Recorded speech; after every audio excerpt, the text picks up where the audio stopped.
Coucou tout le monde, j'espère que vous allez bien, c'est Moncartomancie. Aujourd'hui on se retrouve dans mon décor habituel où je vous fais des petits tirages de cartes, mais cette fois-ci en face cam.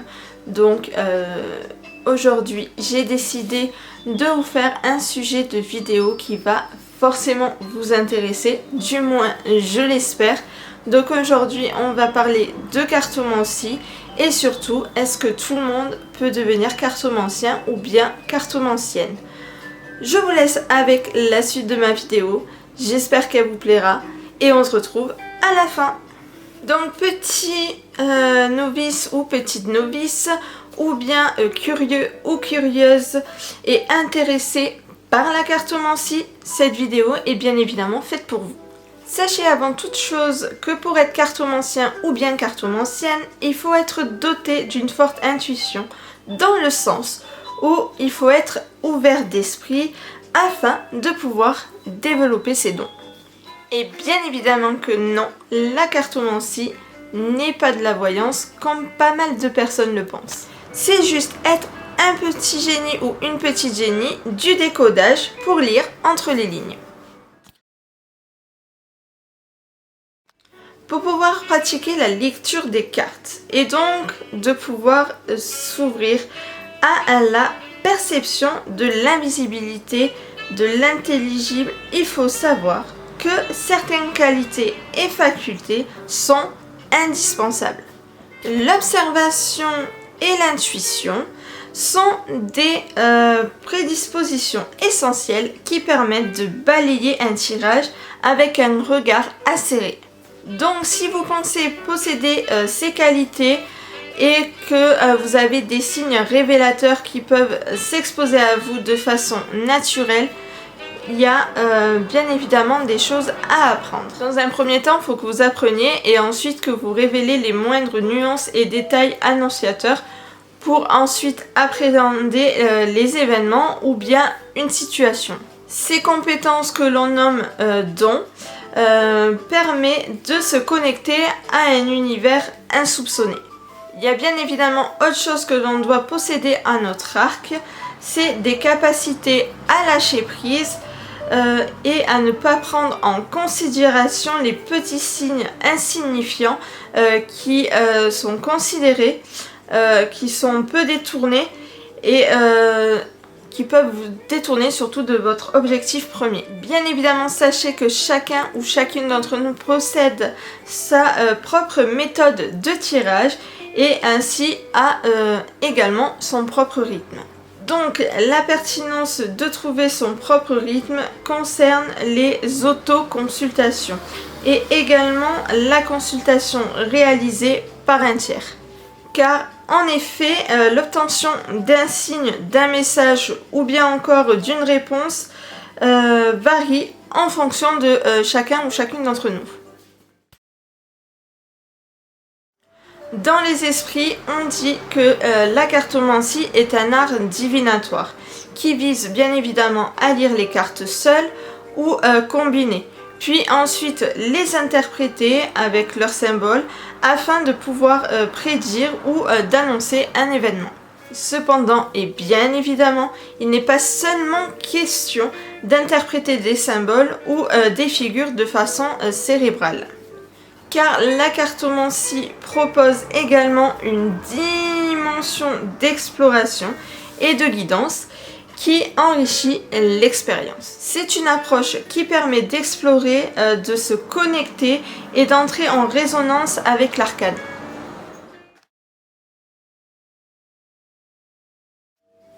Ne portez pas d'intention aux illustrations. Il faut que vous parcouriez brièvement la lame du regard et que vous n'ayez aucune exigence de résultat. Maintenant, une attention libre de toute condition ou bien de préférence et il faut également contempler la lame dans son ensemble et ensuite vous recevez les informations au plus profond de vous. Pour pouvoir mener à bien toutes ces phases d'exploration, il vous suffit de rester attentif, de ne pas chercher à diriger votre ressenti et à interpréter avec rapidité. Il faut donc que vous vous laissiez porter par les énergies véhiculées par la lame et de ne pas laisser vos doutes prendre le dessus, parce que cela risque de bloquer le processus.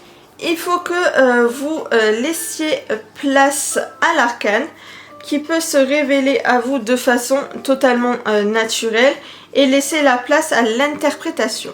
Sachez bien évidemment que lors d'un tirage, chaque symbole, chaque élément de la lame vous attire et vous absorbe. Lorsque vous sentez la lame résonner en vous, vous vous connectez alors à la carte grâce à son énergie potentielle qu'elle peut bien évidemment émettre. Le résultat est que cette étape vous a profondément connecté. Il faut que vous preniez donc le temps de ressentir ce lien. Devenez tout simplement ce que vous contemplez. Il ne faut également surtout pas chercher à maîtriser vos perceptions. Donnez tout simplement libre cours à votre intuition afin de rendre votre exploration vivante et médiative. Cela est la meilleure méthode pour appréhender le sens caché de tous les symboles. Faut que vous laissiez venir les informations à vous, sous-jacentes. Ainsi, vous serez plus en lien avec le fil conducteur et à votre auto-consultation. Faut que vous fassiez confiance, que vous vous laissiez guider et de ne surtout pas mettre en doute les révélations, que vous n'ayez pas peur de vous tromper ou bien de trahir vos attentes ou celles des consultants. La guidance par les oracles, c'est tout simplement accepter ce qui survient. Et là, ça y est, vous décidez de vous lancer dans la cartomancie. Alors, avant toute chose, il faut que vous sachiez que chaque cartomancien ou bien cartomancienne développe sa propre méthode, personnalise ses tirages et possède ses propres conventions. Donc, bien évidemment, avant de vous lancer dans la pratique, il faut à tout prix maîtriser le sens de la lecture, l'ordre d'apparition et l'emplacement des cartes par rapport aux autres. Et ainsi, comme ça, vous pouvez renouveler la même méthode opératoire. Faut que vous gardiez bien en tête le fil conducteur de votre tirage, ainsi que la finalité de ce dernier, avant de vous procurer des arcanes qui se présentent à vous. Sachant bien évidemment que chaque type de tirage doit porter un nom qui le caractérise et puisse se différencier des autres. Puis en développant ces habitudes, vous saurez pourquoi et à quelle occasion effectuer ce type de tirage. Alors, que ce soit les jeux, les cartes d'oracle ou le tarot, vous devez toujours suivre la même méthode. Il faut que vous sachiez que les consultants, quant à lui, transmettent des fluides. Ils se concentrent sur la question pendant qu'ils mélangent les cartes. Proposez à votre consultant de couper votre jeu avec sa main gauche afin de connecter son cerveau du côté droit avec les éléments liés à la situation. La coupe symbolise donc ainsi la rupture avec la pression des influences extérieures.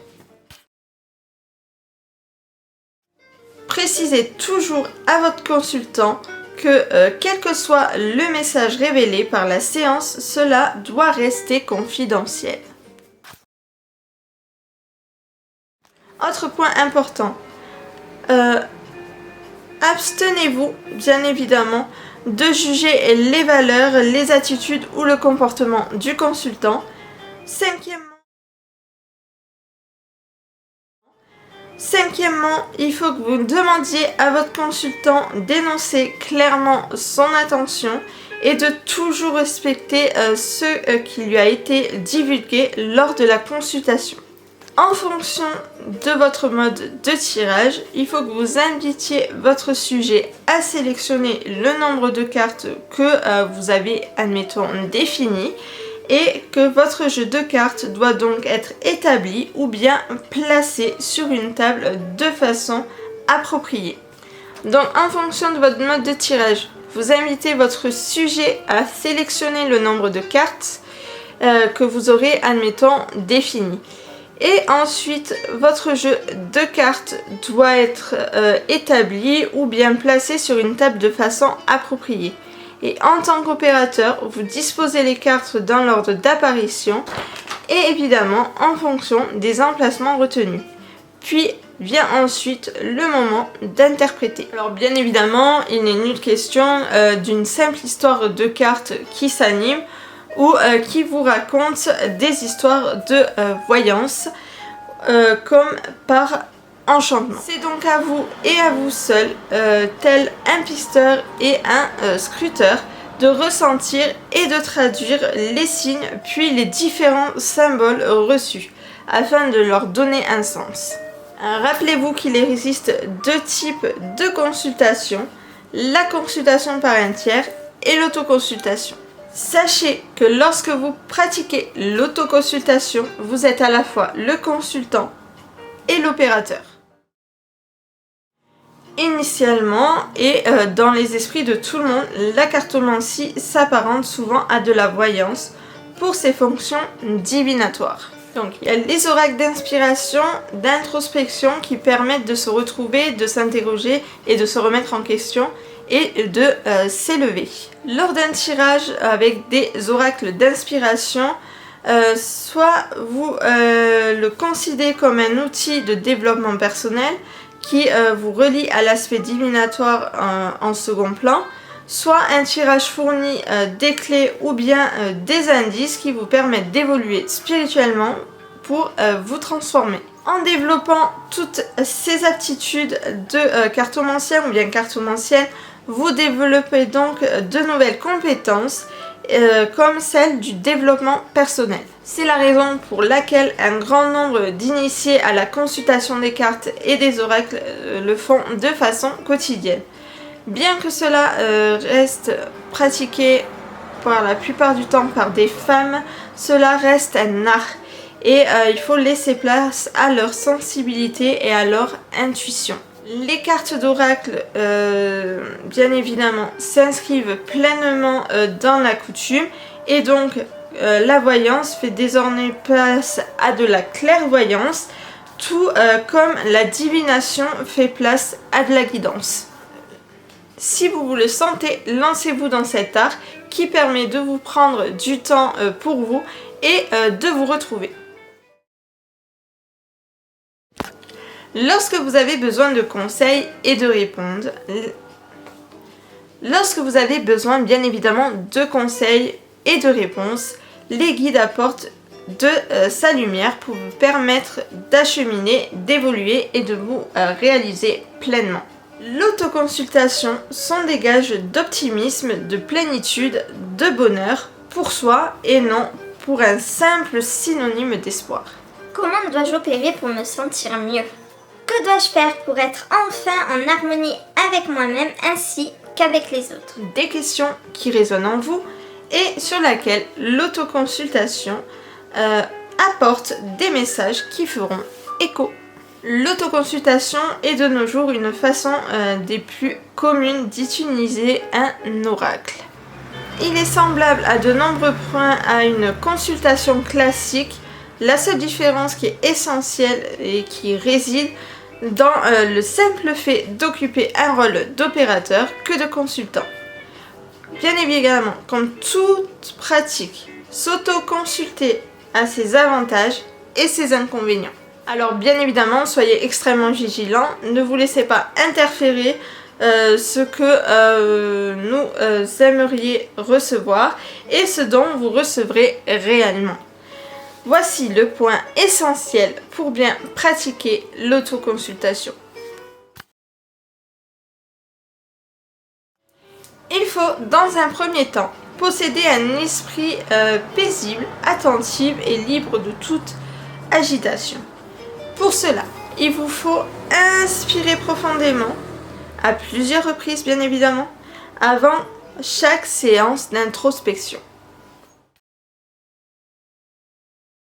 Deuxième point, de ne surtout pas vous précipiter à chercher les réponses.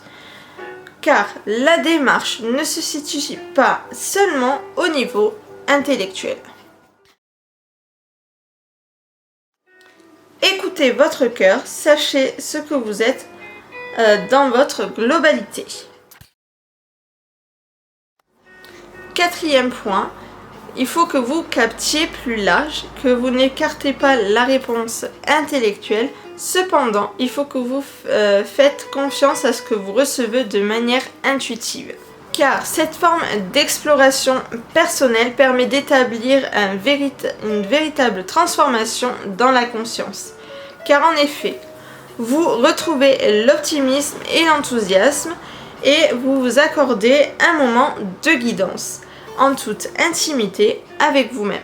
Grâce à ça, vous y verrez plus clair. Il y a une chose essentielle également qu'il faut savoir, c'est qu'il faut plusieurs années de pratique pour devenir un bon élément. Il faut que vous ayez donc conscience que 2 semaines ne suffisent pas pour s'auto-proclamer maître ou bien maîtresse en la matière concernant la lecture de tirage. Pour cela, je vais vous donner quelques petites clés à avoir en votre possession pour progresser. Exercez régulièrement mais avec modestie. Cherchez à progresser sur la durée dans le seul but d'être utile et non pour impressionner. Entraînez-vous à améliorer votre talent jour après jour. L'esprit sait bien plus qu'il ne voit. Il faut donc que vous restiez attentif ou bien attentive à ce que vous percevez et ce que vous ressentez et que vous ne censuriez pas les signes.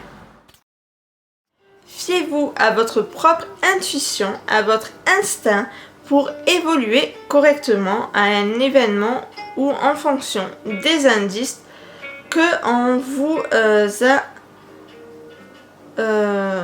envoyés. C'est ça que je voulais dire. 5. Analysez le contenu de vos tirages à plusieurs reprises.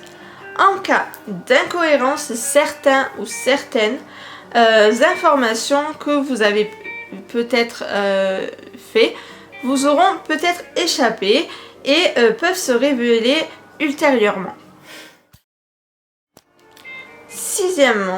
Cherchez les informations les plus révélatrices pour vos consultants et non de rester dans la logique lors de vos tirages. 7. Point, suggérez une lecture à vos consultants. Ne leur imposez rien. Faites germer de leur esprit des idées en lien avec l'événement circonscrit et la perception ou les intuitions que vous lui apportez. 8. Ménagez les consultants. Exprimez votre lecture avec mesure et respect.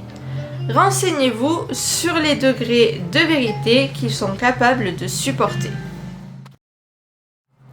9. Étudiez et nourrissez votre esprit.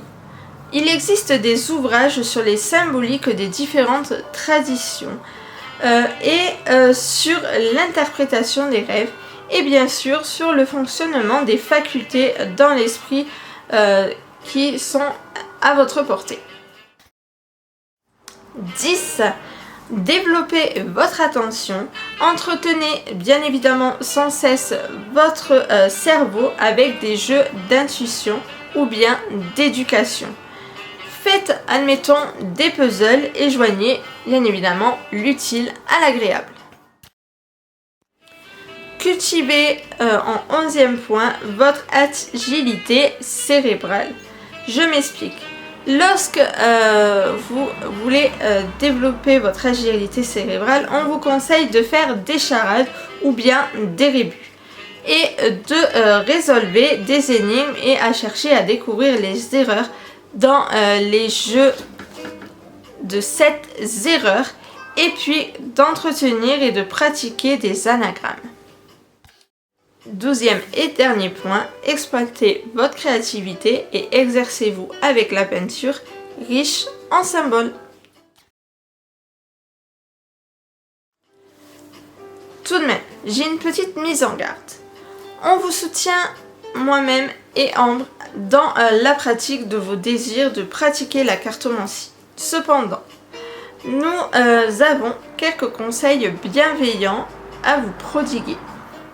Sachez que la consultation des cartes pour un tiers doit être constamment réalisée dans le seul but d'aider.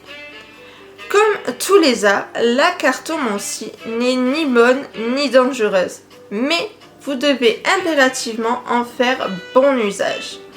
Pour cela, vous devez, dans un premier temps, demander à vos consultants la permission d'intervenir dans leur vie personnelle. Deuxièmement, ne vous servez jamais des informations qu'un consultant vous révèle.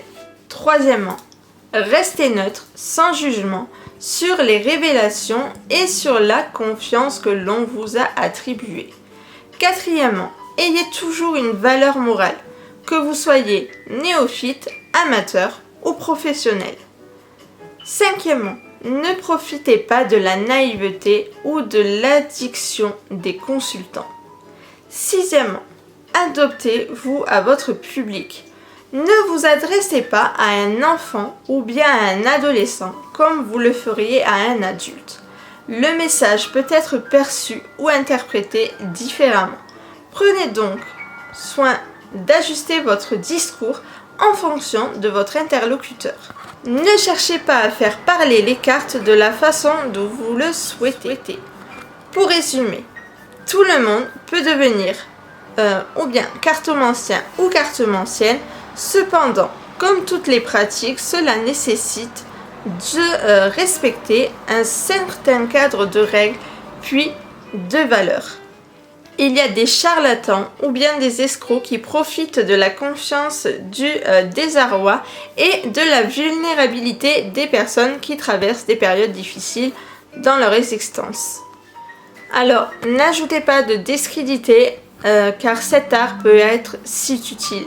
Soyez tout simplement honnête, car les consultants doivent être informés sur la réalité de l'aide que vous pouvez leur apporter. Une aide est toujours limitée, car dans les faits, c'est toujours le consultant qui demeure bien évidemment maître de ses choix et de sa destinée.